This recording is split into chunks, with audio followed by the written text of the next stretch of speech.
नुकतंच भारतीय महिला क्रिकेट संघाने देखील वर्ल्ड कपची ट्रॉफी भारताच्या पदरात पाडली, ज्यामुळे देशभरात जल्लोषाचं वातावरण आहे.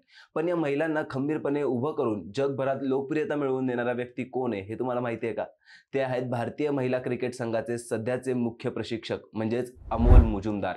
अमोल मुजुमदार पूर्वी मुंबईचे खूप दमदार खेळाडू होते. खरं सांगायचं तर त्यांची बॅटिंग क्लासिक होती, पण दुर्दैव असं की त्यांना भारताच्या क्रिकेट संघात फार संधी मिळाली नाही, कारण त्या काळात सचिन, द्रविड, गांगुली, लक्ष्मण हे मोठमोठे दिग्गज खेळाडू आधीच टीममध्ये होते.